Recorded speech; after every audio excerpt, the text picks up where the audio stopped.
Students, today we will discuss लोक प्रशासन के सिद्धांत। लोक प्रशासन के सिद्धांतों के बारे में विद्वानों में मतभेद पाया जाता है। लोक प्रशासन क्योंकि एक सामाजिक विज्ञान है, अतः बहुत से विद्वान तो आश्चर्य से यह प्रश्न पूछा करते हैं कि क्या वास्तव में लोक प्रशासन में सिद्धांत जैसी कोई वस्तु है। एक अमेरिकन विद्वान के अनुसार लोक प्रशासन के सिद्धांतों की स्थापना का प्रश्न आगामी भविष्य के लिए स्थगित करना होगा।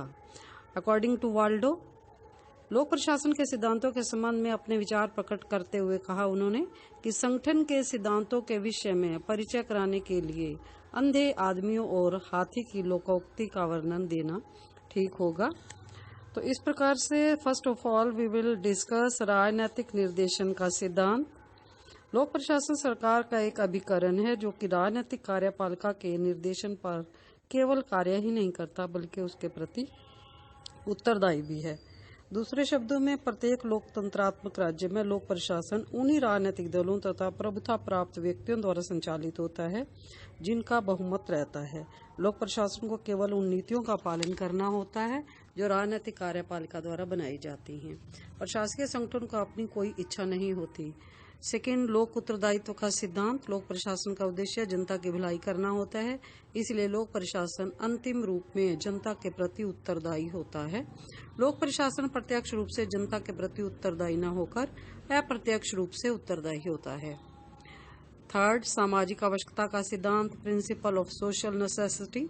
कोई भी लोक प्रशासन बिना उद्देश्य के नहीं होता। प्राय सभी जगह लोक प्रशासन का उद्देश्य सामाजिक आवश्यकताओं को पूरा करना होता है और आधुनिक युग में समाज की आवश्यकताएं इतनी और अधिक संघर्ष में हो गई हैं कि बिना लोक प्रशासन की सहायता से उसकी पूर्ति करना असंभव है। लोक प्रशासन को सभ्यता और संस्कृति का रक्षक तथा शांति व्यवस्था को बनाए रखना आवश्यक होता है। नेक्स्ट आ जाता है कार्यकुशलता का सिद्धांत। बिना कुशलता के प्रशासन अपने उद्देश्यों की पूर्ति नहीं कर सकता। योजनाएं कितनी भी अच्छी क्यों न हो, वे सब केवल बेकार साबित हो जाएंगी यदि प्रशासकीय कर्मचारी दक्षता से कार्य नहीं करेंगे। यह प्रशासन कुशल नहीं होगा, वहां जनता की कठिनाइयां बढ़ेंगी और एक ऐसा समय आएगा कि जब जनता ऐसे निकम्मे प्रशासन को उखाड़ खाड़ फेंक देगी। लोक संपर्क का सिद्धांत। इसका उद्देश्य जनता का कल्याण करना होता है तथा जनता के प्रति उत्तरदायी होने के कारण लोक संपर्क का उसके लिए विशेष महत्व है। जन संपर्क द्वारा शासन चलाना ही लोकतंत्र है। प्रशासन स्वयं साध्य न होकर साधन है। प्रशासन जनता की भलाई के लिए और सभी कार्य तभी करता है जब प्रशासन को जनता की कठिनाइयों का पता हो। जनता की कठिनाइयों को समझने के लिए जन संपर्क अति आवश्यक है। संगठन का सिद्धांत। लोक प्रशासन अपने लोकहित की उद्देश्य की पूर्ति के लिए प्रशासकीय संगठन के बिना नहीं रह सकता, अतः लोक प्रशासन को सफल तथा लोकप्रिय बनाने के लिए सुचारू संगठन का होना अति आवश्यक है। विकास तथा प्रगति का सिद्धांत। प्रशासन स्वयं साध्य न होकर साधन है, अतः लोक प्रशासन को सामाजिक प्रगति के साथ साथ कदम मिलाकर चलना चाहिए। सामाजिक आवश्यकताओं के साथ साथ लोक प्रशासन में स्वरूप संगठन तथा क्रियाओं में परिवर्तन आना संभव हो जाता है। विशाल संपर्क के कारण ही आधुनिक प्रशासन का क्षेत्र बहुत ही विस्तृत हो गया है और प्रशासन का क्षेत्र दिन प्रतिदिन बढ़ता जा रहा है। आधुनिक प्रशासन विज्ञान की उन्नति के साथ अधिक वैज्ञानिक भी बनता जा रहा है। Principles of research. खोज का सिद्धांत का अर्थ है कि नवीन पद्धतियों का पता लगाना इसका मुख्य उद्देश्य है।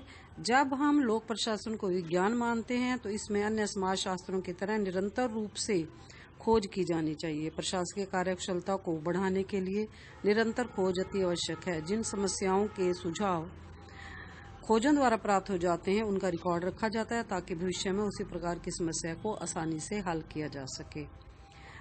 नेक्स्ट आ जाता है सत्ता का सिद्धांत। इस सिद्धांत के अनुसार कर्मचारियों को उत्तरदायित्व के साथ साथ अपनी सत्ता का भी ज्ञान होना चाहिए।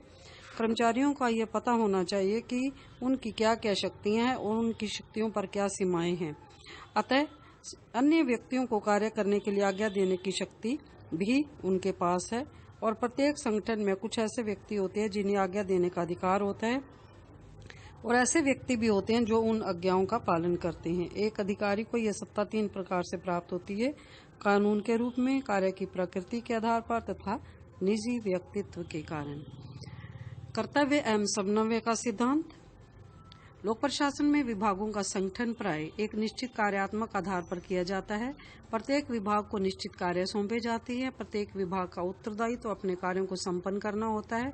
विभिन्न विभागों में समन्वय स्थापित करना अति आवश्यक है और बिना समन्वय के प्रशासन अपने लक्ष्यों की पूर्ति नहीं कर सकता। न्याय का सिद्धांत। लोक प्रशासन तथा न्याय में साध्य और साधन का संबंध है। इसके दो रूप हैं, आंतरिक तथा बाहरी। प्रशासकीय संगठन के अंदर न्याय भावना अधिक होनी चाहिए।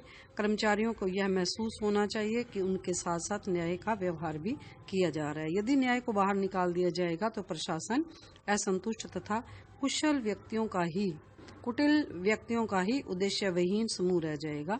जनता तथा प्रशासन का संबंध न्याय पर आधारित होना चाहिए।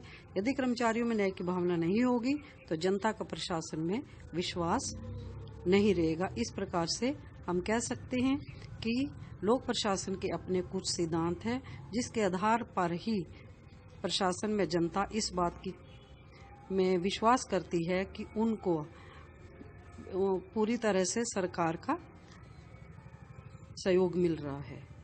Thank you. If you have any questions, please drop them in the comment section below.